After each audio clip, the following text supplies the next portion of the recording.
I was sorting the papers in the bottom drawer when a woman's voice came from the doorway. "I'm sorry, I'm late, sister." I looked up. She stood there in a white dress, as if she'd stepped out of a photograph that hadn't finished developing.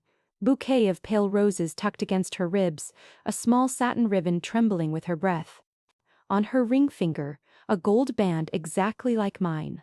Not similar, identical. Right down to the hair-thin nick near the setting. A nick I knew because Samuel had once knocked his hand against the car door and laughed it off. "My name is Eleanor Reed, 52, instructor of photographic conservation at the Boston Art Institute." That afternoon I was at the funeral home to collect the framed portrait of my husband, Dr. Samuel Reed, celebrated surgeon who had died 2 days earlier in a highway accident. What a room already. Chilled air, dim sconces, the steady hum of the refrigeration behind a closed panel. The carpet smelled faintly of lilies and floor cleaner. The kind of room where voices either floated like smoke or fell straight to the ground. The woman stepped closer to the casket and dipped her head with a practiced grace, as if the movement had been rehearsed in a mirror. "You're his first wife, aren't you?" she said softly. "His." She searched for the word, then offered it like a bandage that would only make the wound sting. "His older wife." The word older did not offend me. First did. It clanged in the air and ricocheted off the varnished walls, off the brass rails, off the frames propped neatly on the console table. It ricocheted and came to rest somewhere between my ribs. "I'm sorry," she said quickly when I didn't answer. "I thought you knew." "Knew what?" I heard my voice and didn't recognize it. Husky, scraped. The funeral director had told me, grief dries your mouth the way dust dries a lens. He was right. Even my tongue felt like glass. She looked at the portrait nearest the guest book. "He told me about you," she said. "He said you were kind." Kind. I could catalog the word the way I'd catalog silver mirroring or foxing on an albumin print. Kind was what people called you when they took more than you gave and still expected a thank you. I set the folder of documents on the table. Death certificate copies, the release, the receipt for the portrait, each page slick under my fingers. My hands carried the faint smell of the cotton gloves I wore in the lab. I wanted those gloves now. Bare skin made everything feel contaminated. On the console, 2 frames stood side by side. I had brought one myself that morning. Our wedding portrait, black and white, printed by my own hand years ago in a dark room we could barely afford. My veil looked like snowfall. Samuel's smile leaned toward me as if warmed by a private joke. Next to it, the second frame held a color photograph I had never seen. Same man, same smile. Only the woman beside him, laughing up into his face, was not me. The bouquet in her hands was the same pale roses she clutched now. My stomach tightened as if a strap had been cinched around it. I took one step closer, close enough to see details. The glare on his cufflink, the soft shadow under the woman's jaw, the faint flare of lens distortion at the edge. Someone had shot it with a mid-range zoom and too much confidence. No conservator had touched it yet. The blacks were too loud, the whites didn't breathe. "Who are you?" I asked. She turned her left hand, ring catching the light. "Lillian," she said. "Lillian Hart." She swallowed. "I'm his wife." A soft clatter came from the hall. The funeral home attendant setting out more tissues, the box tapping the table twice. The sound was small and ordinary and monstrous. "My husband," I said, and the word felt both true and flimsy, like tissue over a broken glass. "Dr. Samuel Reed." "Yes," she said, almost relieved. "Samuel." She said his name the way I used to when I was still surprised he had chosen me. She said it like a place she'd lived in and decorated. "Where did you get that ring?" I asked. "He bought it for me in Rome," she said. "He said he wanted mine to match yours. He said it meant we were the same." The room tilted. I put one hand on the table. The wood was cool and lacquer smooth, no grain to catch on. A framed pamphlet about grief leaned against the guest book, its corners rounded for kindness. The air tasted of metal. Somewhere behind the wall, something hummed and clicked over, the condenser sliding into another cycle. The roses in her bouquet touched the fabric of her dress and left a faint wet arc. I don't understand, I said, but I did. I understood in the same way you understand a ruined plate when you hold it up to the light. You don't need to read the label to know. The emulsion has lifted. I thought you must have known, she said. He told me he'd told you. How long? She exhaled. 2 years. 2 years. I imagined dates like captions marching under photographs. Christmases, an anniversary. The Friday dinners we had turned into a ritual when our son moved out. He had said the hospital kept him late. He had said a lot of things. My eyes went to my own hands. The tendons stood out. 2 pale cords. In the lab, I teach my students to breathe steady when their palms start to sweat, to pause, to blot, to keep from leaving fingerprints on a glossy surface. I curled my fingers until the knuckles stung and waited for my pulse to climb down. I'm sorry, Lillian said again. But there was a steadiness to her apology. I recognized as the steadiness of someone who believes she is the one being wronged. He loved you. He loved us both. You can't love 2 people with the same ring, I said, and my voice surprised me. Low, even, almost bored. You can only love one person and copy the ring. Her eyes flickered. She looked at his portrait, the color one. I saw the place where the matte board didn't fit flush, a 1 millimeter gap bottom left. I wanted to reach out, lift the frame, fix the slippage, make the thing at least honest in its construction. Habit is a stubborn god. Did he tell you about the accident? She asked. He didn't tell me anything, I said, and the bluntness steadied me. Words can be a tripod if you plant them correctly. She shifted the bouquet from one arm to the other. A thorn snagged the satin ribbon. They said it was quick. I pictured the car. I did not picture his face. Instead, the mind did what it had learned to do. It catalogued the room. Sconce, brass, 40-watt equivalent.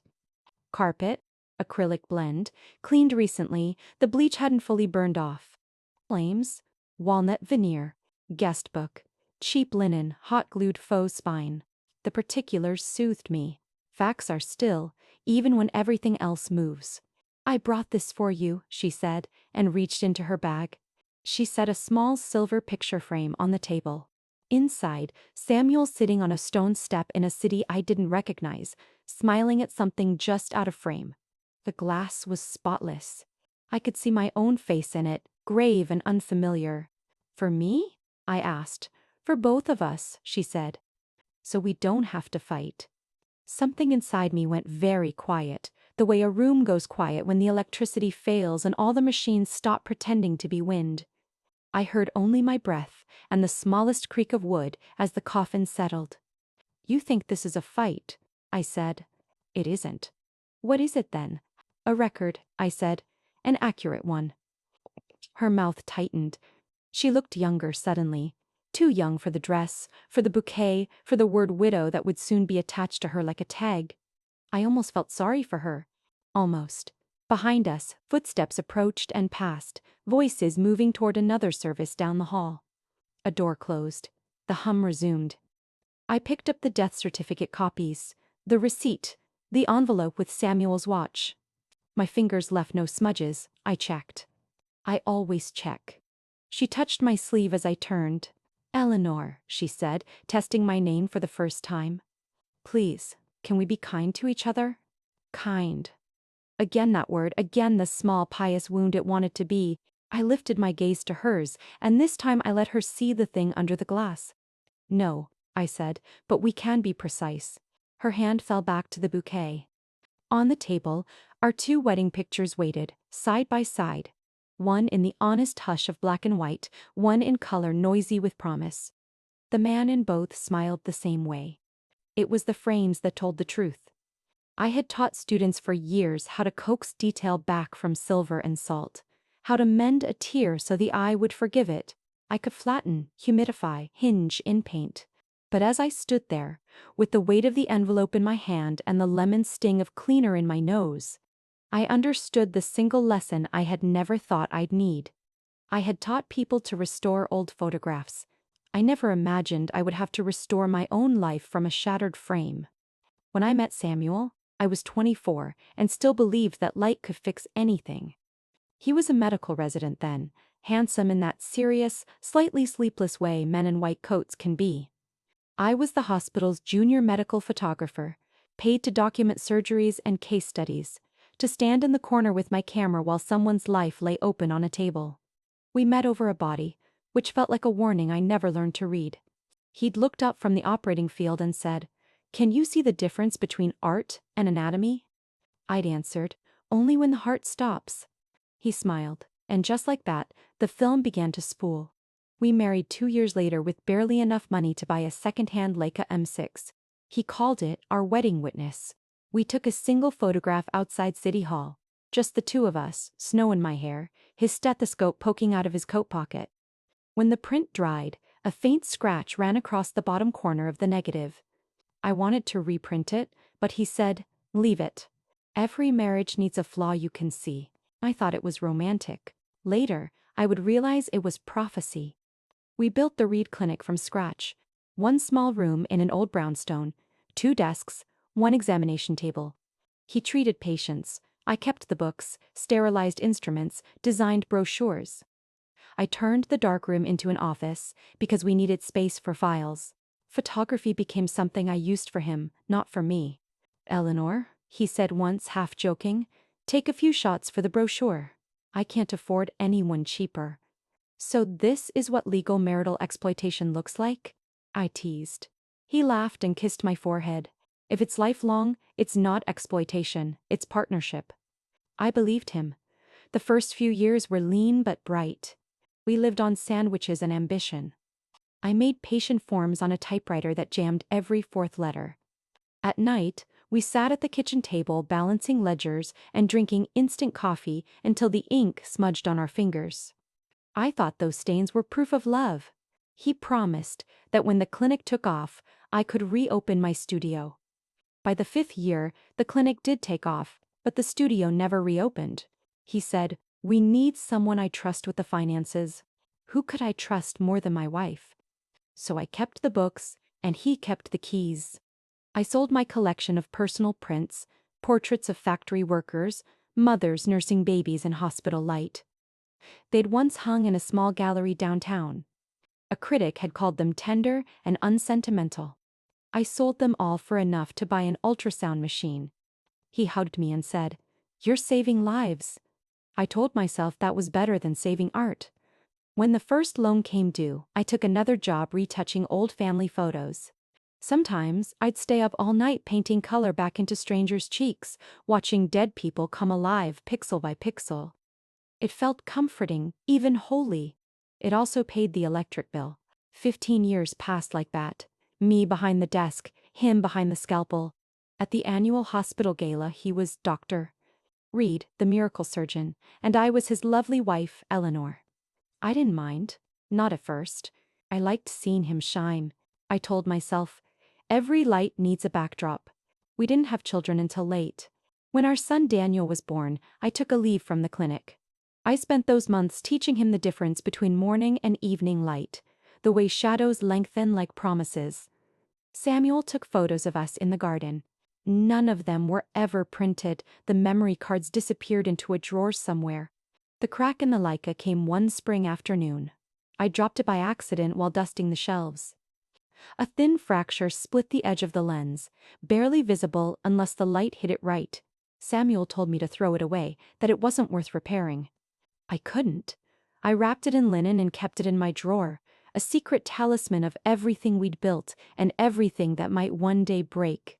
Sometimes, late at night, I'd take it out and look through the cracked glass.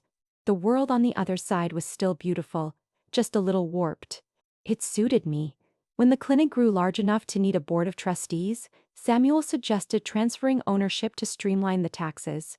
I signed the papers he placed in front of me. Every page was thick, expensive paper that smelled faintly of toner and trust. 18 years later, all the documents bore only his name. I don't think betrayal happens in one sharp moment. It happens by degrees, like light fading in a room while you keep reading, convinced you can still see. Looking back, the signs were there. The business dinners I wasn't invited to, the conference calls that ended when I walked in, The perfume that wasn't mine on his lab coat. I told myself it was nothing. We were both busy, both tired. And who was I, after all, if not the woman who'd built her whole life on fixing other people's mistakes? I used to say my job was to restore the truth. Time had blurred. But marriage, it turned out, was better at blurring than time ever was. The Leica still sits on my desk today, its lens catching the smallest flicker of morning light. Students sometimes ask about it. I tell them, it's a reminder that even glass, when cracked, continues to hold an image, but only until the next touch shatters it completely. I remember one morning, he came home long after sunrise, shoulders hunched beneath his coat, saying he'd just finished a difficult operation. His voice was hoarse, the kind that makes you want to whisper in return. I was in the kitchen stirring onion soup, the cheap kind that smells like comfort even when you're too tired to eat. Steam fogged the window. The light outside was the color of diluted milk. I heard him in the bathroom humming under the water, a low, tuneless sound. That sound? Back then it meant everything was fine, that he was still alive, still coming home to me. I leaned against the counter, listening. The hiss of the shower mixed with his voice until I couldn't tell which was which. For a moment I thought, this must be what security sounds like. He came out wrapped in a towel, hair dripping. "Smells like heaven," he said, and kissed the top of my head. Drops fell onto my face. I pretended they were warm instead of cold. "The surgery bad?" I asked. He smiled, tired. "No, just long. I saved her." The way he said her made my stomach tighten. Not jealousy, just awe. He'd saved someone. How could I compete with that? He sat at the table while I poured soup into his bowl. He ate quietly, spoon scraping porcelain, the sound rhythmic and oddly soothing. "You always make the world right again, Ellie," he said. "I just boil water," I replied. "No, you keep it warm." That line lodged somewhere in me for years, glowing like a nightlight I didn't dare switch off. After he left for the clinic, I washed the bowls and noticed one small burn on my wrist from the steam. It stung but didn't blister. I remember thinking, pain fades if you keep moving. I didn't realize some kinds don't. Those early years shimmer now like film overexposed, too bright to look at straight. We had a one-bedroom apartment with thin walls and a neighbor who practiced violin every evening. The notes would drift through the vents while we lay in bed. Sometimes, Samuel tapped the rhythm on my shoulder. Other times, he fell asleep mid-sentence, his breath slowing against my neck. On weekends, we'd walk along the Charles River. He'd point at joggers and guess their heart rates. I'd frame strangers in my mind, imagining how light would fall on their faces at dusk. He used to tease me, "You don't look at people, you photograph them in your head." "It's the only way to make them stay," I said. "Then keep me there too." I did. For decades. There was one photograph I never showed anyone. We'd been married 6 months. I caught him napping on the couch, his hand resting over his chest, the afternoon sun dividing his face in two, one side bright, one shadowed. When I developed it, I gasped. The image looked like two men sharing one body. One tender, one unreachable. I nearly threw it away. Instead, I tucked it behind another print in an album labeled Work 1995. Years later, when everything collapsed, that hidden photo was the first thing I thought of. At 25, I believed love was measurable. By how often he came home. By how many times he said we instead of I. By 30, I believed love was endurance. How long you could hold still without asking for more. I learned to wait through the hospital nights, the conference weekends, the holidays spent alone because he was saving lives. When he did come home, I made sure the apartment smelled like soup and clean sheets. I wanted him to think our life together was a place worth returning to. The truth? I was as much a curator as a wife, arranging our happiness the way I arranged photos in a gallery, carefully, convincingly, under perfect light. Sometimes I wish I'd stopped to take one real picture of us then. No posing, no symmetry, just two people trying not to blur each other out. But I didn't. I thought the moment would last forever. That morning, with the soup steaming and his song echoing through the house, I was sure it would. The scent of onions still does it to me. Every time I cook, it's as if that old happiness rises with the steam, fragile, transparent, gone, the second the air cools. It started with a folded receipt left on the kitchen counter, half buried under a pile of mail. The logo was embossed in gold, the Harlington Hotel. Reed Medical Foundation Conference. Room charge for 3 nights, 2 breakfasts, 1 dinner. Signature, S. Reed. At first I thought nothing of it. The clinic often sponsored events under his name. I handled the invoices myself sometimes. Still, something about the handwriting rounder, tidier than his usual hurried scrawl, made me pause. When he came home that night, I held up the paper. "You stayed at the Harlington?" "Oh," he said, wiping his hands on a towel, glancing just long enough to see the header. "That's a mistake. My secretary must have booked it under the foundation name. You know how careless she is." He smiled, tired, reassuring, the same expression he used with anxious patience. "You trust me, don't you?" "Of course," I said, because that was what good wives said. He kissed my temple, and I tucked the receipt into the drawer with the others, where all the small, harmless lies lived. A few weeks later, while grading my students' restoration projects, I stopped for coffee and opened the news on my laptop. The hospital's website featured a photo from that same conference. There was Samuel, standing on a dais, microphone in hand, wearing the suit I'd bought him for our anniversary. Next to him stood a woman in a white dress, her hair swept up, laughing toward him as if the world had narrowed to just the two of them. Enlarged the picture. The reflection in her eyes, tiny but clear enough, caught a glint of metal, a round lens aimed straight at them. My old Leica.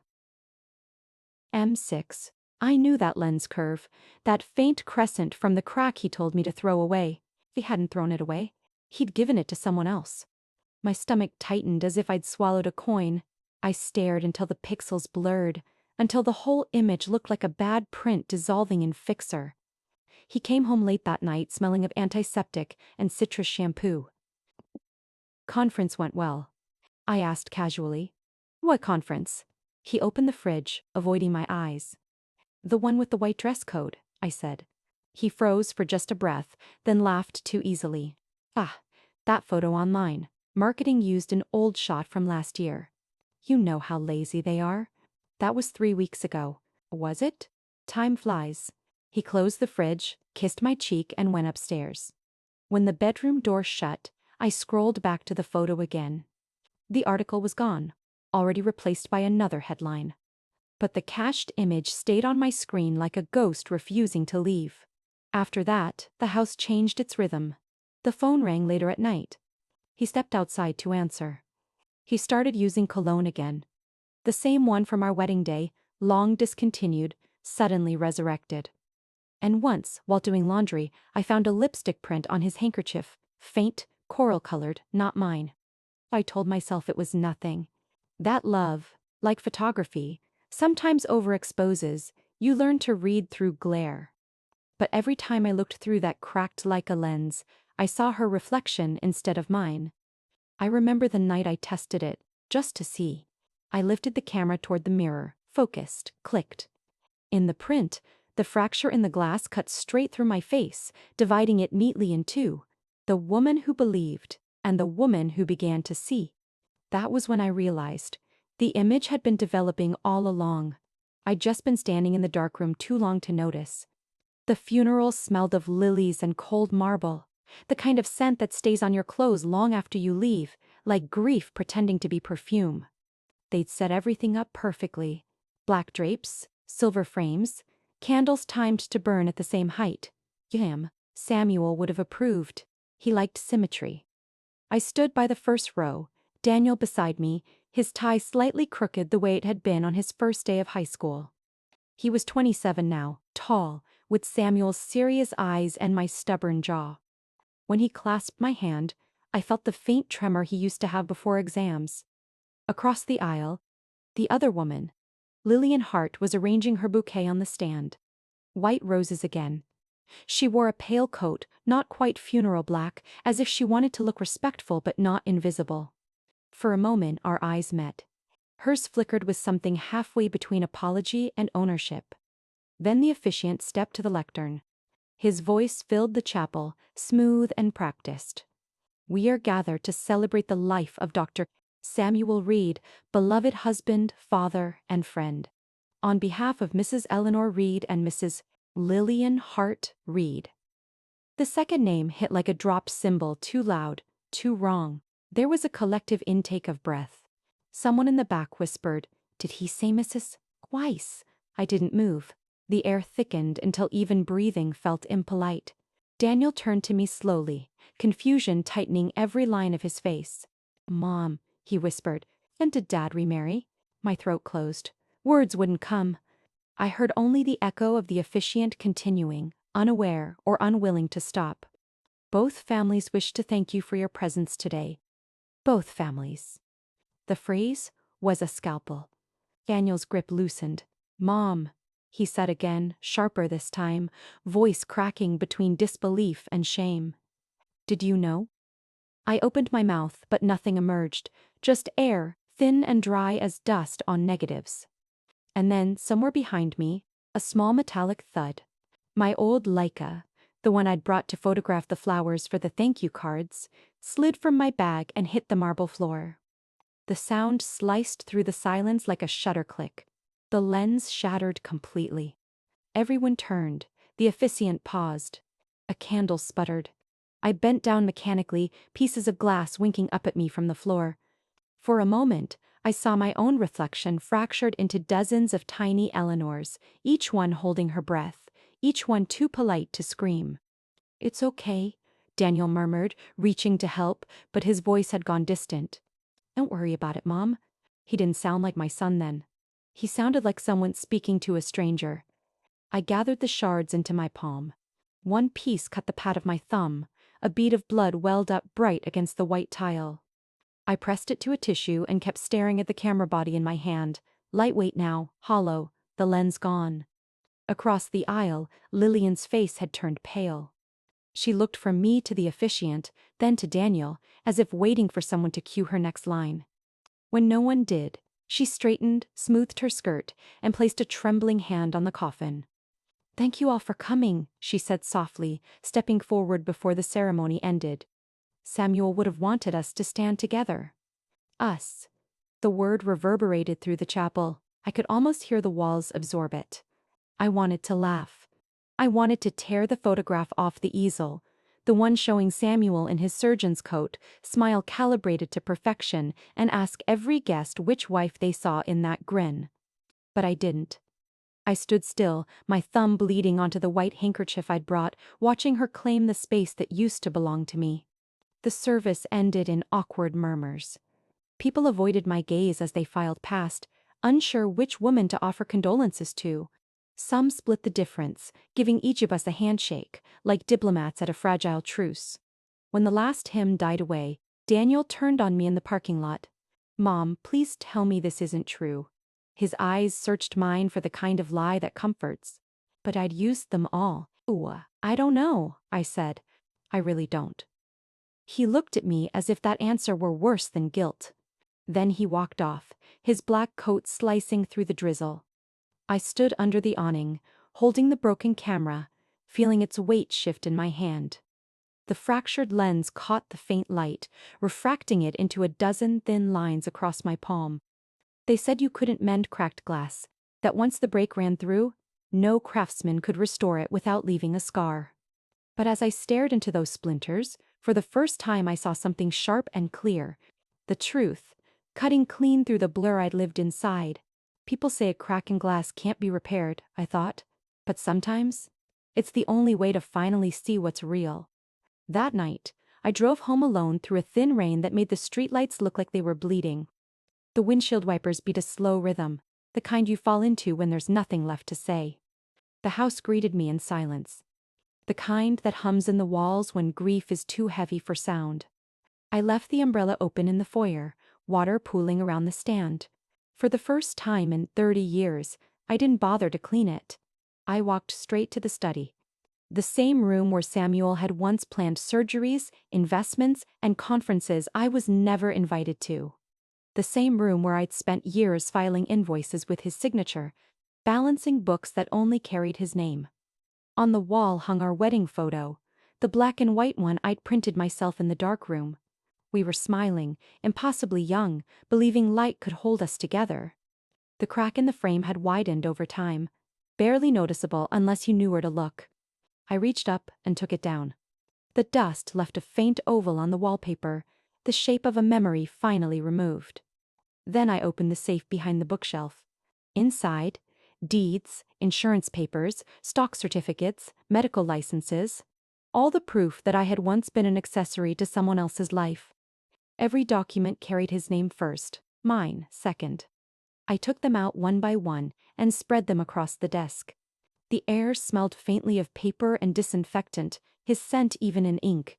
The first thing I tore was the power of attorney. The paper resisted, thick and official, but the rip was clean once it started. Then the partnership contract for the clinic. Then the life insurance policy he'd never updated. Each sound of tearing felt like a breath returning to my lungs. I'm not destroying, I thought. I'm editing. The rain outside grew heavier. I switched off the lamp and let the lightning light the room for me, one flash at a time. When I finished, I gathered the scraps and dumped them into the metal waste bin. The pile looked small, fragile-like. Everything our marriage had ever been reduced to evidence. I struck a match. The flame licked the corner of the first page, curling it inward. I didn't cry. Not once. I only watched until every letter of his name turned to ash. Then I opened the laptop and logged into the bank accounts. I canceled his cards, closed the joint account, froze the clinic's operating funds until ownership could be verified. The screen kept asking for confirmations, each one a quiet. Are you sure? Yes. Yes. Yes. When it was done, I sat back and stared at the reflection of my face on the dark monitor. The woman staring back looked like me, but steadier. Older, perhaps, but more exact. At some point, Daniel called. I let it ring. The voicemail picked up. Mom, please, can we talk? I just need to understand. I turned off the phone. Got standing could wait. The kitchen clock ticked past midnight. I made tea, not because I wanted it, but because ritual steadies the hands. As I poured the water, I noticed the Leica still on the counter, lens shattered from the funeral. Picked it up carefully. The body was dented, but the shutter still clicked, a heartbeat trapped in metal. I ran my thumb along the crack in the glass, remembering the day I'd first dropped it, how Samuel had told me to throw it away. I set the camera down and opened my journal. The paper absorbed the ink instantly, no hesitation. From today, I wrote, I will develop images again, not of him, but of myself. The sentence sat there, simple and steady, like a promise made to no one else. I signed it with my full name. Eleanor A. Reed. For years, I'd signed everything as Mrs. Samuel Reed. The difference felt enormous, like opening a window in a room that had been sealed for too long. I went to the studio in the basement, the one that had become a storage room after the clinic opened. Boxes of medical files lined the shelves where photo trays used to be. I pulled the dust covers off the enlarger and the drying rack. The smell of old chemicals lingered, faint but familiar. I mixed a new batch of developer, poured it into the tray, and turned off the lights. In the red glow, I slicked a blank sheet of paper into the liquid, watching as the surface darkened slowly. No image yet. Just the promise of one. The process was slow, patient, deliberate. Like healing. When I turned the lights back on, the paper was still blank. I smiled. For once, I didn't need the picture to appear. Outside, the rain had stopped. The air felt cleaner, the way it does after a storm has scrubbed everything down to truth. I gathered the ashes from the waste bin and carried them out to the garden. The ground was soft, the earth swallowed the gray dust without ceremony. Rest well, I whispered, though I wasn't talking to Samuel. I was talking to the woman I used to be, the one who believed partnership meant erasure, that love meant signing every document twice, the one who thought loyalty could substitute for freedom. When I went back inside, the house no longer felt haunted. It felt empty, yes, but empty like a fresh page waiting for light. I put the cracked Leica on the windowsill. The first rays of dawn were slipping through the glass, catching in the broken lens and scattering across the wall in small, perfect fragments. Each beam looked like a beginning. I took a breath, deep and steady, and whispered into the quiet. "Focus, Eleanor." For the first time in years, the command didn't come from someone else. For several days, the house settled into an unnatural quiet, the kind that feels less like peace and more like someone holding their breath. Daniel didn't call, didn't text, just silence. The last time I saw him was at the funeral, his shoulders squared as if to hold up what was left of our family name. Now, even that posture had disappeared into absence. I tried not to count the days, but I did anyway. 5, then 7, then 10. Every morning, the same empty chair at the table, the same untouched mug on the counter. On the 8th day, a message appeared on my phone. Not from Daniel, but from his wife, Melissa. "Mom, don't overdo it. He's dead." I read it 3 times, letting the words sink in like cold rain. "He's dead." As if that excused everything, as if the dead could bury the truth with them. I typed back slowly. "Because you are dead, you need to live truly." I stared at the screen until the message turned to delivered. No reply came back. The days stretched. I went through them like walking underwater, muted, heavy, deliberate. I returned to the studio, reopened the blinds, and began sorting through boxes of negatives I hadn't touched in years. Most were hospital documentation, anonymous bodies, anonymous wounds. Under the fluorescent light, they all looked the same. When I'd finished labeling the last folder, the mail arrived. A thick, cream-colored envelope from Henderson and Price law offices. I slid it open carefully, though my hands had already begun to shake. "Dear Mrs. Reed, we represent Mrs. Reed. Lillian Hart Reed in the matter of the estate of Dr. Redder. Samuel Reed. Our client asserts her legal entitlement to marital assets as the surviving spouse of the deceased. My name appeared only once, buried halfway down the page. The first wife." I sat down. The air felt smaller, the walls closer. So that was it. Even in death, Samuel had managed to divide me into fractions. First, former, previous. I wasn't even sure what I was supposed to be anymore. That evening, Daniel finally called. His voice was careful. Too careful. Like someone testing the temperature of water before stepping in. "Mom, I got a call from Dad's lawyer. They said there's a dispute." "It's not a dispute," I said. "It's a theft that lasted years." "Mom, don't defend him." Silence. Only the static hum of the line. Then quietly, "Lillian's been messaging me. She says Dad promised to take care of her if anything happened. She's pregnant." The word hung between us like smoke. Pregnant. I closed my eyes. For a second, I wasn't sure if I was angry or simply tired. He continued, hesitant. "Maybe we can settle. You don't need the stress." "Daniel," I said, my voice steady but low, "your father left me nothing but his shadow. I've already cleaned that out of the house. I won't let anyone else move it back in." There was another pause, then a sigh, half frustration, half pity. "You're making this harder than it needs to be." "No," I said, "I'm finally making it honest." The line clicked dead. That night, I couldn't sleep. The ceiling fan spun above me, whispering circles into the dark. I thought about the law letter on my desk, the neat legal phrasing that turned betrayal into paperwork. Surviving spouse. How clean those words sounded, as if survival were something you could notarize.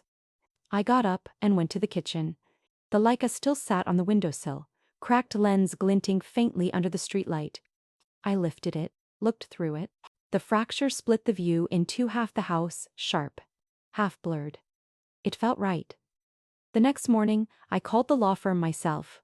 The secretary asked who was speaking. "Mrs. Reed," I said. Then, after a pause, added, "The real one." She hesitated, unsure which file to pull. "You'll find me under everything he forgot to mention," I added and hung up.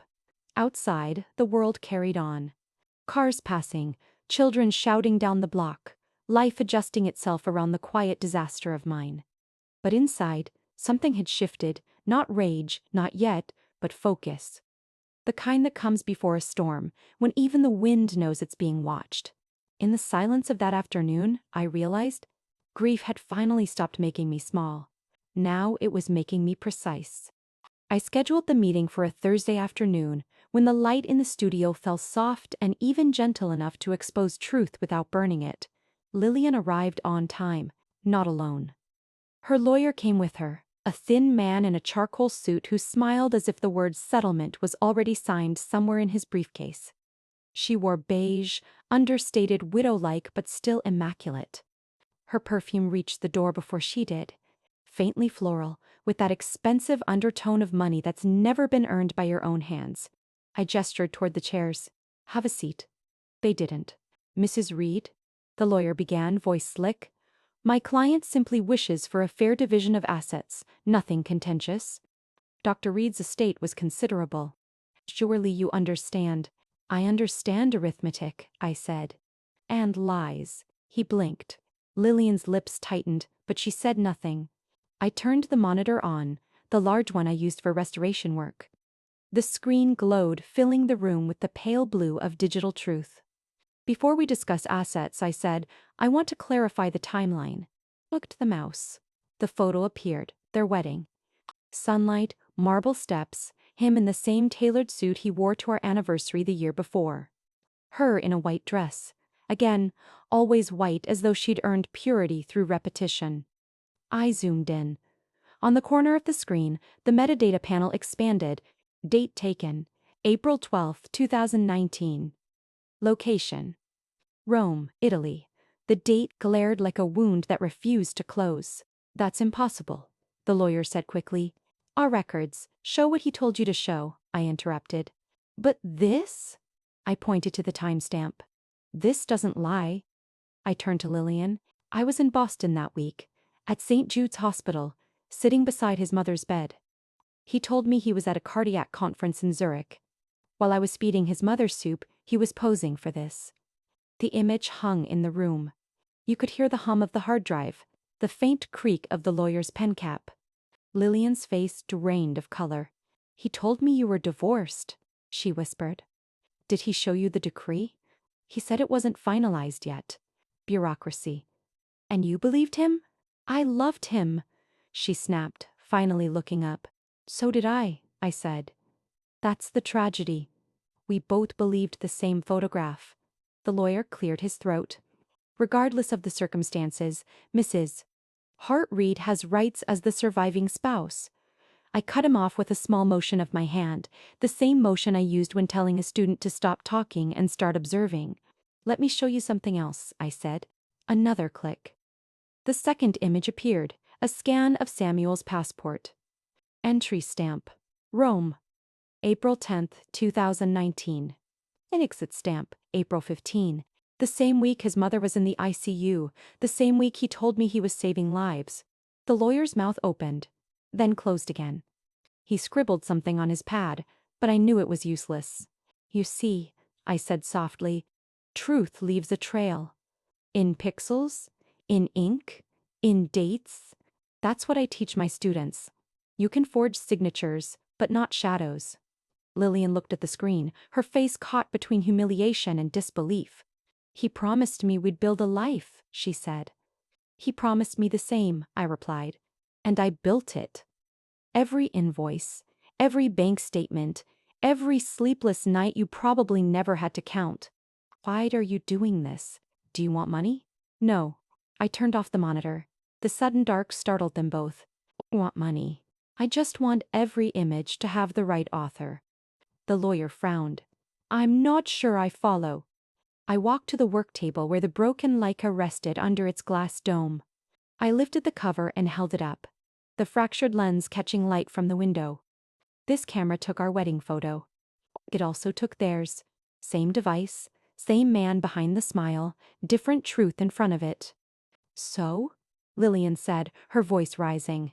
"So from now on, the record will show who pressed the shutter each time."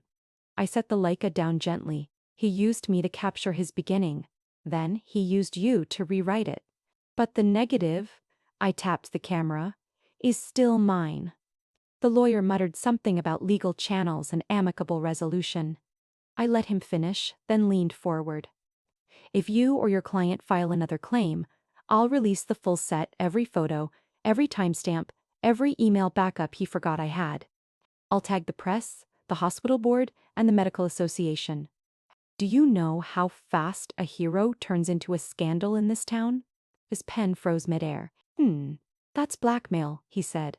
No, I corrected, that's focus. Lillian's shoulders slumped. He said you'd ruin everything. No, I said, he ruined everything. I'm just developing the negatives. There was a long silence. You could almost hear the dust settling on years of deceit. Finally, she said, I didn't mean to take him from you. I studied her, the trembling lip, the expensive coat, the ring she still wore. For a moment, I saw not a rival, but another woman standing in the same lie, lit from a different angle. You didn't take him, I said quietly. You just believed the version of him that suited your light. I did too. The lawyer gathered his papers. We'll be in touch. No, you won't, I said. I handed him a single envelope. Inside were copies of the metadata printouts, passport scans, and one photograph. Samuel standing between us at a charity event 2 years ago. His hand on my shoulder, his eyes on her. Eat that, I told him. It'll save everyone time. He hesitated, then tucked the envelope into his briefcase. When they reached the door, Lillian turned back. What are you going to do now? I smiled faintly. Restore what's left. Of him? She asked. Of me. After they left, the studio felt different, lighter, almost hollow. I looked at the monitor still faintly glowing from standby, its reflection a dim rectangle on the floor. I picked up the Leica again, held it to my eye, and aimed at the empty doorway where they'd stood. Through the cracked lens, the world split in too sharp on one side, blurred on the other. I clicked the shutter. The sound was clean, final. Sometimes confrontation isn't noise. It's a single frame of silence where the truth finally develops itself. At first, I thought silence would protect me, that if I ignored her, the storm would spend itself against the walls and move on. But storms don't pass quietly when someone feeds them. Within a week, the whispers began. A former nurse from the clinic called one of my old students. She's not the same since Samuel died, she said. Poor thing, she's obsessed. Keeps inventing stories about another wife. By the time it reached the university, I'd become the unstable widow who couldn't accept her husband's death. Someone sent an email to the department dean, CCing half the staff. Eleanor Reed has been making defamatory statements about the late Dr. Tom. Reed's colleagues. Please ensure she receives help before it escalates. Help. That word again, soft as poison. When I walked down the corridor, conversations paused. Students avoided my gaze, shuffling papers as if guilt could hide in footnotes. A few days later, I drove past the clinic. The sign that once read REED Medical Center had been replaced overnight. Heart Clinic. Same font. Same color, just a different truth bolted to the wall. I pulled over, rolled down the window. Fresh paint still glistened in the sun, wet and perfect. A workman was tossing the old letters into a dumpster, each metal R clanging against the others like a funeral bell. You know the Reeds? He asked casually. I used to, I said. By the end of the month, I had lost every private student I'd been mentoring. Cancellations arrived one after another, all worded politely. Keep up, perhaps later in the year. Even the museum workshop I'd been scheduled to lead quietly replaced me with someone younger, for PR reasons. Lillian was efficient, I had to give her that. She didn't need to raise her voice, she only had to tilt the narrative a few degrees, and gravity did the rest. Eleanor's grieving, she told anyone who'd listen. She's confused. She thinks Sam had another life. I wanted to laugh. He did have another life, leaving proof of it. But proof means nothing when the story's already been printed in sympathy's ink. I began sleeping in the studio, the smell of developer and dust more comforting than my empty bedroom. Every creak of the old pipes sounded like breath. Every light flicker reminded me of a flashbulb. Some mornings, I would stand by the window and watch people pass below. Couples, colleagues, anyone who still belonged somewhere. Their reflections crossed mine on the glass. Fleeting, indifferent. Then one afternoon, a message arrived from the Boston Museum of Women's History. They were restoring an archive. Hundreds of anonymous portraits of women from the early 1900s. Factory workers, immigrants, nurses, forgotten mothers. Most of the glass plates had cracked or faded. Many of the faces had no recorded names. Would you consider consulting on the project? I read the email twice, then a third time, afraid it might vanish if I blinked. Restoring forgotten faces, they called it. The irony made me laugh out loud for the first time in months. Because that's exactly what I had become. A face history was quietly erasing. The first day I entered the museum lab, the air was cool and faintly metallic, the smell of old negatives waking from long sleep. Trays of glass plates lay in rows like fragile ghosts waiting for permission to exist again. Each one bore scratches, chemical burns, and time's fingerprints. As I lifted them to the light, faint outlines of women appeared, blurred eyes, half smiles, strands of hair turning into light. There was something holy about it. Restoration isn't resurrection, it's recognition. You don't bring them back, you let them be seen. A young technician leaned over my shoulder. Some of these might never reveal the full image, she said. They don't need to, I replied. Sometimes, half a face is all you need to tell the truth. I worked 12-hour days. My hands smelled constantly of fixer and hope. Each time a new face emerged from the darkness, I whispered an apology to it, as if the women could hear me through the century. They became my companions, the nameless and the misrepresented. Their quiet endurance steadied me. Each portrait I saved was a reminder that being erased didn't mean being gone. Still, outside the museum walls, the rumors thickened. Someone posted on an art forum, "Eleanor Reed is exploiting tragedy for attention." Another wrote, "She's mentally unstable. Says she's talking to ghosts in her photos." I stopped correcting people. Let them think what they wanted. Because silence, when wielded properly, becomes strategy. One evening, as I was cataloging a set of restored prints, I found one plate different from the rest. A woman in a nurse's uniform, mid-1920s, her expression calm, defiant. Her name tag was missing. But someone, perhaps a fellow archivist decades ago, had scribbled a faint note on the paper sleeve, aimed by two families. I stared at it for a long time, heart hammering. Two families. Even ghosts had their Lillian. I cleaned the plate carefully, using the softest brush, breathing slow. When the image cleared, the woman's eyes looked straight into mine. I whispered, "Don't worry, I'll label you correctly." That night, I printed her photograph in large format and pinned it on the studio wall. Underneath, I wrote in pencil, "Property of no one." Then, almost without thinking, I added my own reflection beside hers by holding up a cracked mirror. Two women, separated by a century, both fighting to keep their names from vanishing. By the time the museum press release went out, my inbox began filling again. Journalists, curators, students wanting interviews about the Forgotten Women Project. Apparently, people love a redemption story, especially when they think it isn't theirs. But I knew better. This wasn't redemption.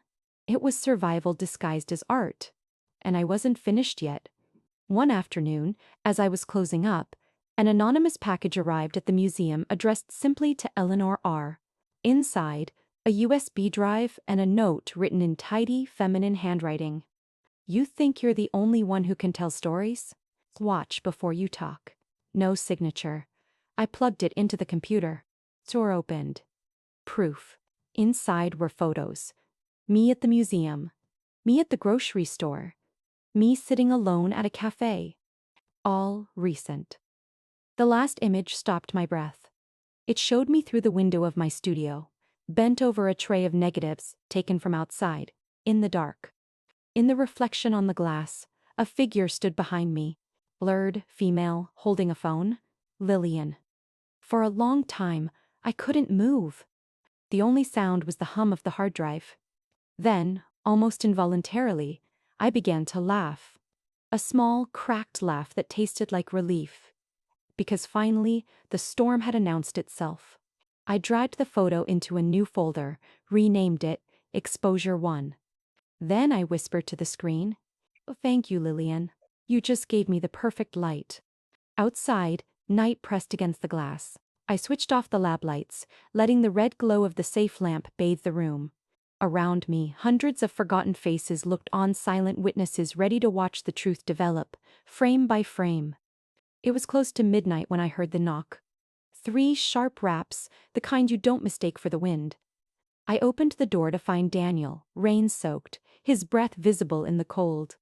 He looked older than 27, like grief had aged him faster than I ever could. "Mom," he said, eyes darting past me into the dark hallway, "we need to talk. Now."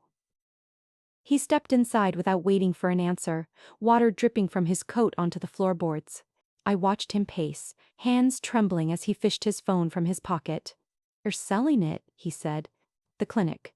They put it up for sale yesterday." "Who's they?" I asked, though I already knew. "Lillian, her lawyer. They're using a power of attorney with your signature." I saw the document in the broker's folder. "It looks real. Even has your notary stamp." I leaned against the kitchen counter, heartbeat steady. The kettle clicked on automatically, as if the house knew I needed noise. "And you're sure it's my signature?" "It's perfect," he said. "Exactly like the one on the clinic papers." "Of course it is," I murmured. They had access to every file, every invoice I ever touched. He dropped his phone onto the table. On the screen glowed a high-resolution scan of the forged document. Authorization of sale. Signed, Eleanor Reed. The date made my stomach tighten. Just 2 weeks after Samuel's death. I studied the signature. The loop in the E was too smooth, too practiced. Mine always trembled slightly at the end, as if uncertain where to stop.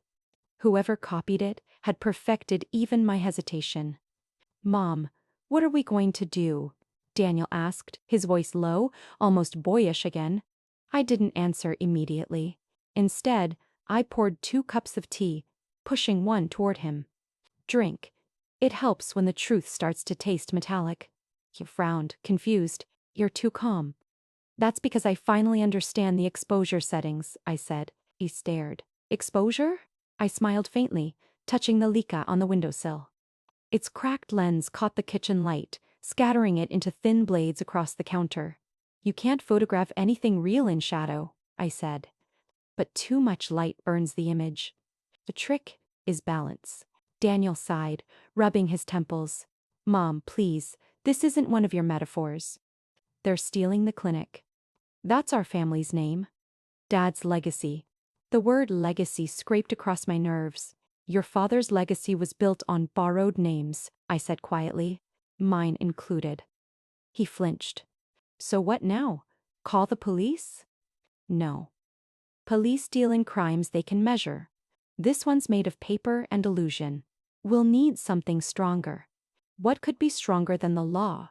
I looked up, met his eyes. "Light." He didn't understand at first, but he followed me into the studio anyway. The room smelled of developer and dust. I flicked on the soft overhead lamp, half shadow, half glow.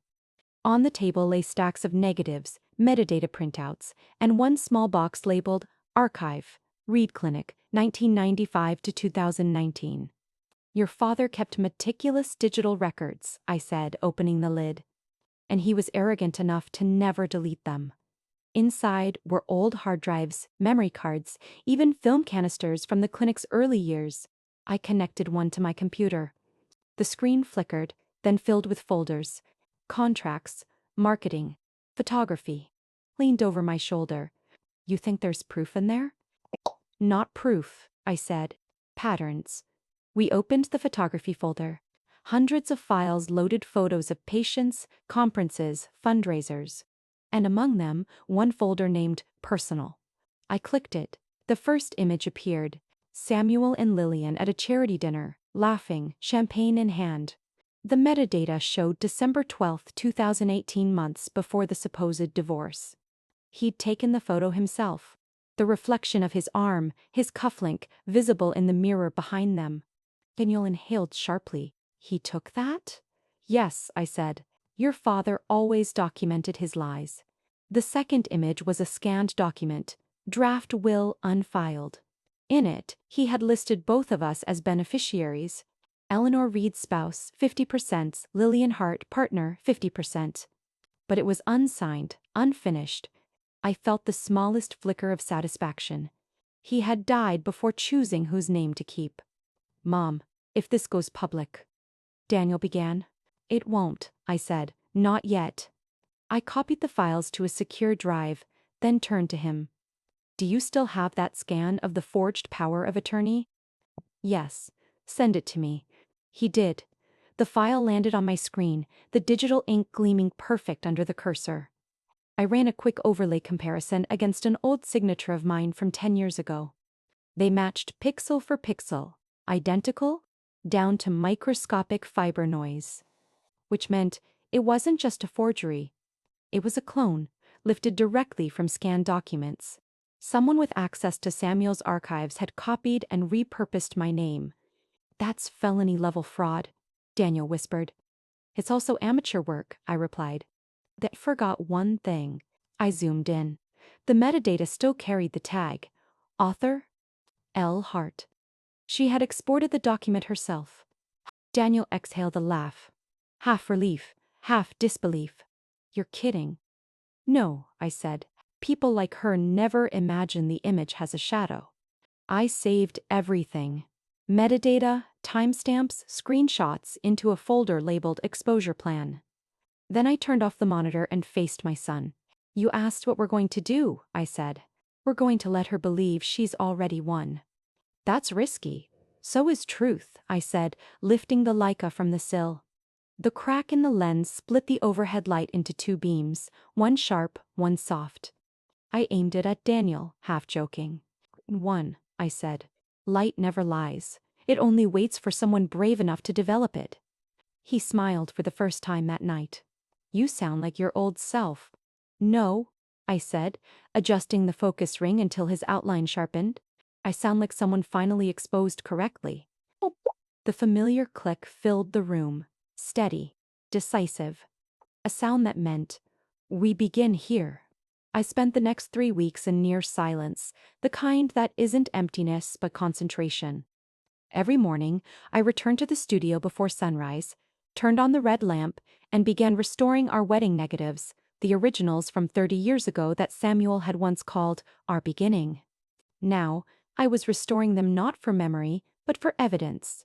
Each image came alive slowly, like a ghost returning to confess. The emulsion had cracked along the edges, but I handled them the way I handled every damaged soul-steady hands, even breath. I scanned the negatives at high resolution, opened the metadata file, and cross-referenced the timestamps with Samuel's later photos with Lillian. Every frame told the truth he'd tried to bury. The overlap? The double exposure of 2 marriages printed on the same roll of film. When I finished, I embedded my own digital signature in the files. Under author, I wrote, Eleanor A. Reed, original restorer, and in the comments section, a single line, do not edit without permission of the woman who lived it. At night, Daniel would check in. You sure you want to go public? He asked, standing in the doorway, watching the blue glow of the monitor against my face. I don't want revenge, I said. I want clarity. Same thing sometimes. Only to those who fear the light. He didn't argue after that. I designed the exhibition invitation myself. Clean white cardstock with a faint silver emboss. Restored light. 30 years of repairing what time tried to erase. Under the title, in small type, curated by Eleanor A. Reed. Featuring the evolution of truth in photography.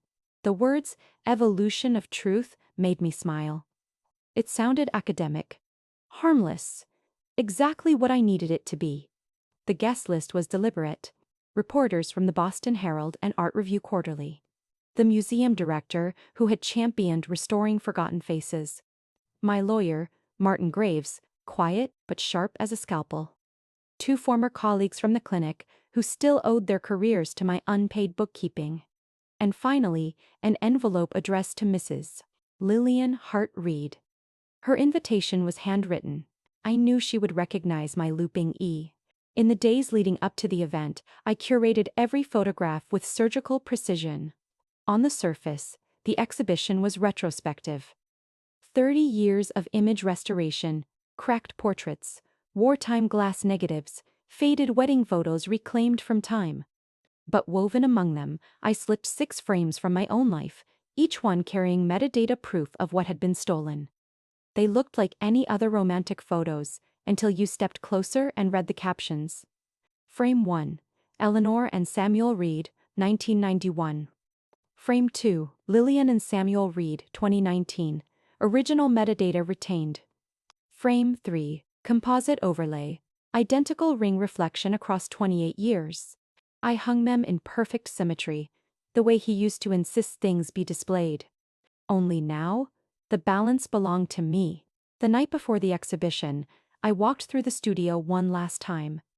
The Leica sat on a pedestal under glass, light bouncing through the cracked lens like lightning trapped in crystal. Next to it, a small plaque. Instrument of memory. Still functional, despite fracture. It wasn't about the camera anymore. It was about survival. The act of choosing to keep what broke you and make it work anyway. I sent out one final email to the guest list. Please join me this Friday evening for the unveiling of Restored Light. The exhibit explores the intersection of art, truth, and authorship. I hit send and felt the kind of calm that always comes before exposure. The moment in a dark room when you know the image has already appeared, you're just waiting for the light to reveal it. On Friday morning, I dressed deliberately. Black slacks, white shirt, no jewelry except my wedding ring. The one Samuel had chosen 30 years ago. I wore it not as a memory, but as an artifact. When Daniel saw me, he said, "You look like you're going into battle." "No," I said, "I'm going into focus." By 6 p.m., the studio was lit like a cathedral of glass. Soft jazz played in the background, wine glasses clinked, polite voices echoed under the high ceilings. Every wall shimmered with photographs. Faces once lost, now whole again. I moved among the guests like a curator, answering questions, smiling, watching their eyes travel from art to story. The reporters were the first to notice the pattern. "Eleanor," one asked, "these last few frames, are they part of a personal narrative?" "Every restoration is personal," I said, "even when we pretend otherwise." At exactly 7:00, I saw her. Lillian entered, wearing black silk and diamonds like contrition made visible. Her lawyer followed, scanning the room, realizing too late that every wall was a mirror. I greeted her with a smile that didn't reach my eyes. "I wasn't sure you'd come." "I was curious," she said, gaze sweeping over the crowd. "You've certainly drawn attention. Light tends to do that." Before she could reply, the museum director tapped his glass. "Ladies and gentlemen, welcome to Restored Light, a retrospective of 30 years in photographic restoration by our esteemed colleague, Eleanor Reed." Polite applause. I stepped forward, microphone in hand, pulse steady. "Thank you all for coming," I began. "For 3 decades, I've repaired other people's memories. Tonight, I finally repaired my own." A murmur ran through the crowd. Cameras lifted. Behind me, the projector hummed to life, displaying a sequence of images. The original Reed wedding photo, black and white. The second wedding, full color. Metadata windows appearing side by side, identical exposure values, timestamps overlapping by decades. Gasps, whispers. The lawyer's face turned paper white. I kept my voice calm.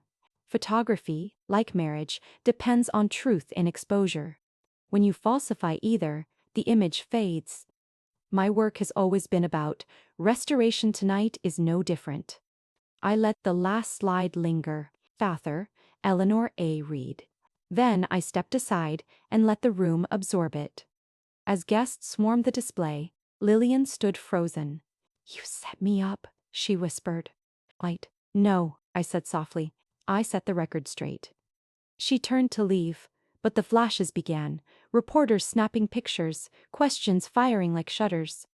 "Mrs. Hart Reed, can you comment on the overlapping metadata? Were you aware of the existing marriage?" Her lawyer tried to intervene, but it was too late. The truth had already developed. When the crowd finally thinned, Daniel approached me. "That was brutal," he said quietly. "And brilliant." "Light always is," I replied. He looked around at the photographs. Rows of faces reclaimed from oblivion, including mine. "So what now?" "Now," I said, "we let the exposure settle." That night, after everyone left, I stood alone in the studio. The Leica caught the last light of the exit sign, scattering it into the air like fragments of morning. I exhaled and whispered to the empty room. Ready for the next frame, because every photograph, even the broken ones, deserves its moment to come clean. The gallery was already half full when I arrived. A low hum of polite conversation drifted through the air, punctuated by the soft clink of glasses and the occasional mechanical click of camera shutters. Reporters, curators, and collectors milled among the framed photographs, whispering to each other about the mystery piece teased in the press release, the one the artist refuses to preview. They didn't know that the mystery piece was the reason I hadn't slept in 3 nights. The show began innocently enough. Walls lined with luminous portraits, women from factory archives, old family snapshots resurrected from mold and water damage, wedding photos where the brides' faces had been painstakingly restored. I watched guests lean closer, their eyes softening at the quiet triumph of something once forgotten. I let them settle into comfort. Then I prepared to take it away. At 7:30, the lights dimmed. The curator stepped onto the small dais. "Ladies and gentlemen," she said, "thank you for joining us for Restored Light. Tonight we celebrate 30 years of Eleanor Reed's devotion to preservation, the craft of truth, and the courage it requires." Applause. Flashbulbs. I stepped forward, heart drumming so hard it felt like the floor vibrated beneath me. "For 3 decades," I began, "I've repaired other people's images.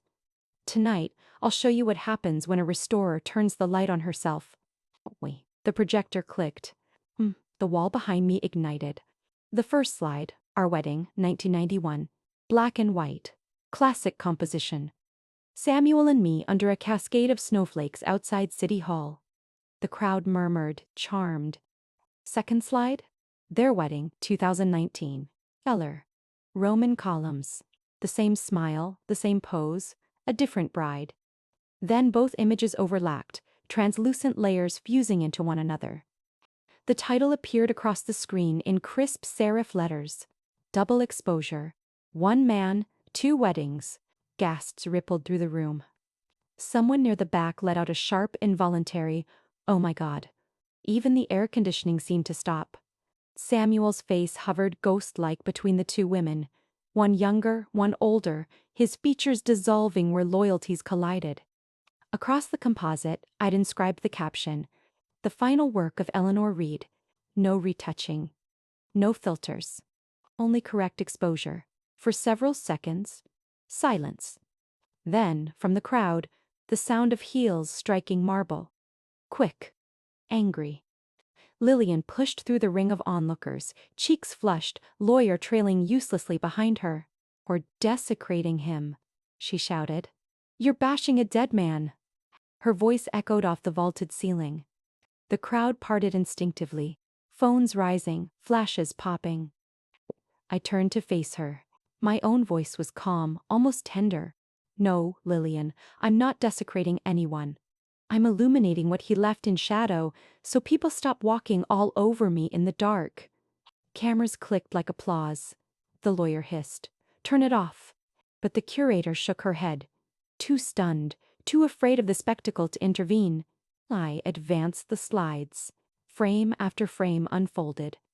Metadata screenshots, passport stamps, the Rome wedding certificate. Each one projected larger than life, impossible to refute. The audience became a jury, the gallery a courtroom. A reporter whispered to another, "Is this performance art or confession?" I smiled without turning. "Both," I said. "Art that confesses, and a confession that can't be edited." Lillian's breath hitched. She reached for the remote on the podium, trying to shut the projector off. I moved faster, intercepting her wrist with gentle precision. "I said softly. "You'll smudge the evidence." The audience half laughed, half gasped. The laughter wasn't cruel. It was the nervous release of people realizing they were witnessing something irreversible. The next slide was a video-looped footage from the charity gala 2 years earlier. Samuel stood between us, one hand on my shoulder, his gaze locked on Lillian. I'd frozen the frame at that exact moment, magnified his eyes. Even in death, they betrayed him. On screen, the image stuttered, light washing in and out like a heartbeat. That, I said, pointing, is the look of a man who spent his life perfecting focus while avoiding clarity. Lillian shouted, "Stop it!" and lunged for the plug. She yanked the cord from the socket. The screen went black, but the reporters had already captured it all. Dozens of flashes erupted, bouncing off glass and metal, creating a strobe of exposure that felt biblical. Phones recorded everything, the confrontation, her trembling hands, my stillness.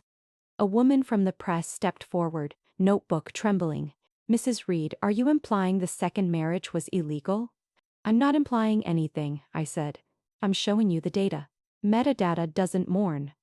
Another voice. "And the clinic?" "There are allegations of forged documents."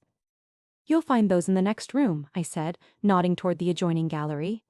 Truth is more organized than people think. The crowd surged forward.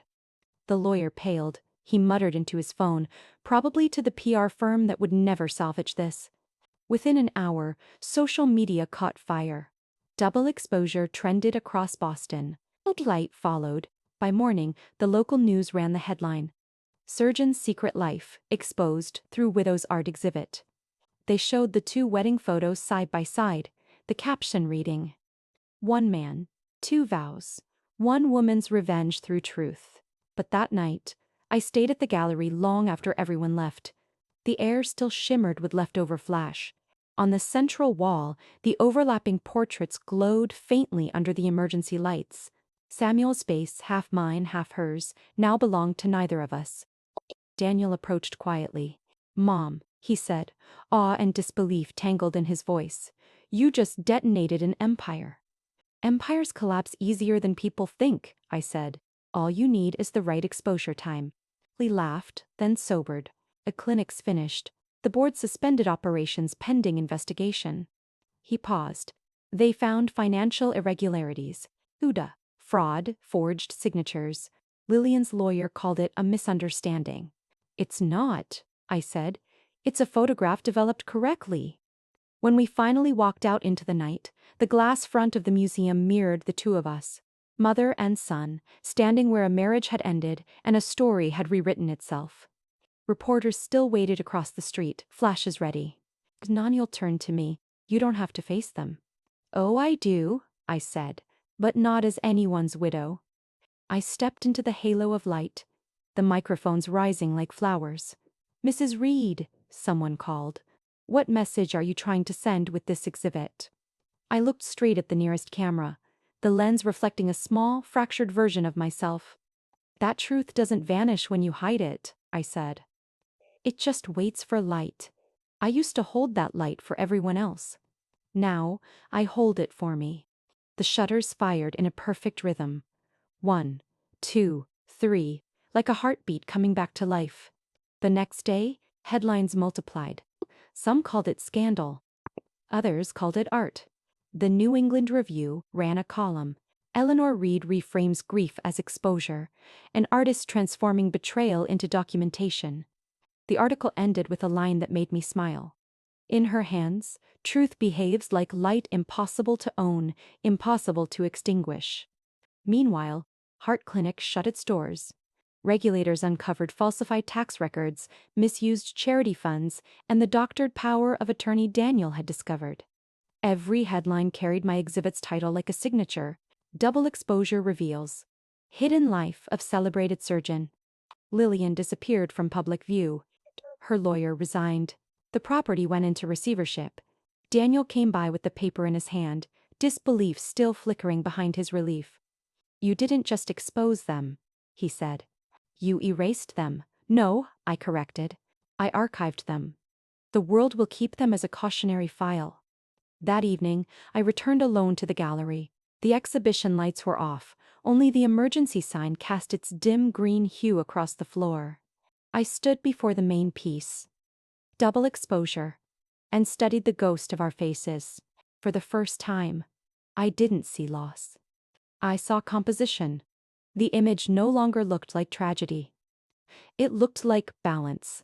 Two lies cancelled by a single act of truth. I lifted the Leica from its glass case. The crack in the lens caught the ambient light, scattering it into soft shards across the wall.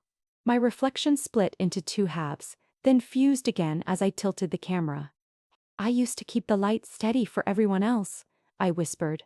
Now I finally know where to point it. I raised the camera and clicked the shutter. The sound echoed through the empty room.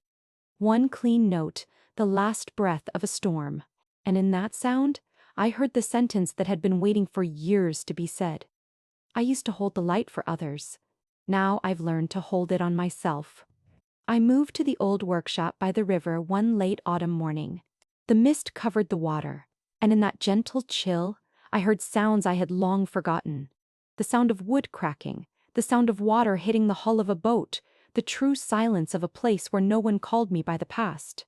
The workshop used to be the dark room I rented when I was a student. Now I converted it into a place to live. I repainted the walls ivory, replaced the window frames with clear glass, letting light flood into every corner. The light, the thing that used to hurt me, was now the only thing I wanted to keep. On the wall, I hung the Leica in a glass frame. No more cracks. I replaced the lens, polished the silver case to shine. It was no longer a symbol of a wound, but a witness of a hand that still knew how to hold itself after being broken. Beneath the Leica, I wrote a small line, etched into the copper: "Instrument of truth. Restored, not replaced."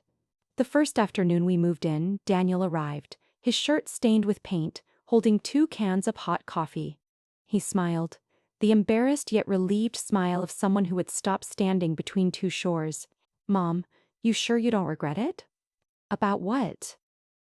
"About what you did at the exhibition. People are still talking about it. Some people call you the scandal queen." I smiled, sipping my coffee. "That's fine. At least they're calling you by the right gender." We both laughed. It had been a long time since we'd heard real laughter in the house. Daniel helped me repaint the north wall, where I was planning to open a small class. As he rolled the paint, he said, "Are you going to continue teaching photo restoration?" I shook my head, wiping away sweat. "No. Now you're teaching people to recognize which photos are worth keeping." He looked up, pondered for a moment, then nodded. "Maybe that's the hardest part of this job." I looked at my son and saw that his father's shadow was no longer in his eyes. Only his own reflection, clear, a little stubborn, but real. In the afternoons at the riverside workshop, sunlight reflected off the water and bounced off the walls, dancing like undeveloped film frames. I placed a long table in the middle of the room, on which were dozens of unclaimed photos. Old wedding photos, forgotten family photos, faded portraits. People sent them to me to restore, but I hadn't touched them yet. I no longer wanted to return the intact image to others. I wanted them to personally look at the crack, to understand why it existed. One day, a middle-aged woman came to see me, carrying a photo of her deceased husband. "Can you erase this scratch?" I looked at her for a long time and then asked again, "Why do you want to erase it?" "Because it looks painful." "Then keep it," I said. "That's the realest part of the photo." She cried. But when she left, I saw her smiling. Sometimes reporters stopped by to interview her. They asked, "After all, did you forgive him?" She answered truthfully, "I don't have enough energy to hate. And I don't need to forgive, when the one who hurt me has turned into a shadow. I only keep the light part of myself." The article was published with the headline, "The Woman Who Turned Betrayal into the Art of Light." I didn't like the word art, but I let it be. Sometimes, people need a name to understand what they can't call directly. One afternoon, as Daniel was about to leave the workshop, he stopped at the door and looked out at the river. "Mom, what? If Dad were still alive, what do you think he would say?" I was silent for a moment, then replied, "He'll probably ask if you edited the photo, and you'll say, 'No, I just exposed it right.'" He smiled, touched my shoulder as a greeting, and walked out.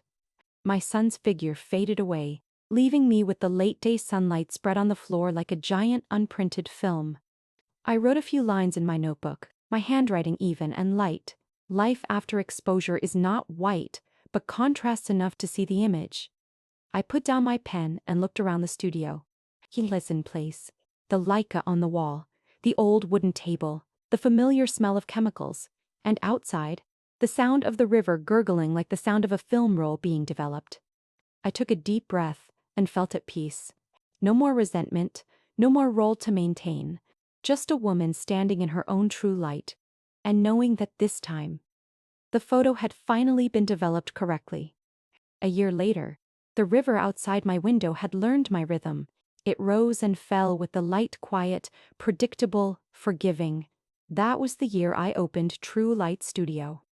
Not a school for photography exactly, but a space where women came to learn how to see again, how to frame their own lives without someone else's filter pressed over the lens.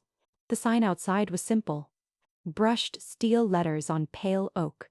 Beneath the studio name, a smaller line engraved in my own handwriting, Thord, by herself. Every time I unlocked the door in the morning, the letters caught the sunlight and threw it back across the glass, as if reminding me, reflection is not always a trap. It can be a declaration. Inside, the studio smelled of developer and fresh coffee. The walls were hung with student work, portraits of women who had once said, "I don't know how to look at myself." Now they stood in front of their own cameras, faces soft, unposed, undeniably present. The first class I taught wasn't about f-stops or shutter speed. It was about ownership. I told them, you can't adjust exposure until you decide what deserves to be visible. Some of them laughed nervously, others cried. But every week they came back, carrying pieces of their old lives printed on matte paper, asking how to make them sharper. I never told them to erase anything. I taught them to keep the blur, to keep the scratch, to understand that imperfection was proof of living. One morning, a student named Clara stayed after class. She was 58, recently divorced, still wearing her wedding ring out of habit. She held up a print of herself sitting alone on a park bench. The photo was slightly overexposed, white spilling across her face like sunburn. "I tried to fix it," she said, "but it keeps looking wrong." "Maybe it's not wrong," I said. "Maybe it's just honest." She frowned. "You really believe that?" I smiled. "The camera believes what it sees. The question is, do you?" When she left, she wiped her eyes and said she'd keep the photo the way it was. I knew then that the studio was working. Sometimes Daniel stopped by after work. He'd sit on the windowsill where the Leica used to rest and watch the women laugh over their prints. "You've built a church out of light," he said once. "No," I told him, "a dark room. You can't develop anything real without a little darkness first." He nodded, understanding more than he used to. His forgiveness came quietly, not as apology but as participation. He started helping with the books, the way I once had for his father. Except this time, the numbers belonged to both of us. On the studio's first anniversary, I held a small exhibition, Women Who Returned Themselves. Each wall carried a story in images, faces before and after truth. There were no captions, no names, just light, shaped by hands that no longer shook. When the guests had gone, I stood alone in the middle of the room, surrounded by these reborn portraits. The silence was full, not empty. I thought about how many versions of myself had stood here before. The assistant, the wife, the widow, the witness. And now, there was only one. Later that evening, one of my younger students lingered as I locked up. She looked at the Leica hanging behind glass on the far wall, new lens, polished body, the fracture gone. "Miss Eleanor," she asked, "do you ever get scared? You know, of being reflected in your past again?" Her question was soft but certain, like a shutter about to close. I turned to her and smiled. "No," I said, "not anymore. Because now I know, light only reflects what's still real." She nodded slowly, and in her eyes, I saw something that looked like relief. That night, I stayed late. The river shimmered through the windows. The studio lights glowed low. I took down the Leica from its case, just for a moment, and held it in my hands. The metal was cool, smooth, alive in its quiet way. Through the new glass, the world came into perfect focus, no distortions, no ghosts. The only thing visible in the viewfinder was me, framed by the soft halo of the studio's sign behind me. Oh, restored by herself. I pressed the shutter. The sound was crisp, clean, final. For years, I had been the woman behind the camera, documenting everyone else's truths. Then, I became the woman inside the picture, frozen by someone else's lies. Now, for the first time, I was both the photographer and the subject, the maker and the made. When I printed that photo the next morning, I didn't retouch it. I didn't smooth the lines at my mouth or brighten the whites of my eyes. I left the shadows exactly where they fell. Underneath the print, I wrote one final note for the wall. She did not vanish when the light hit her. She developed.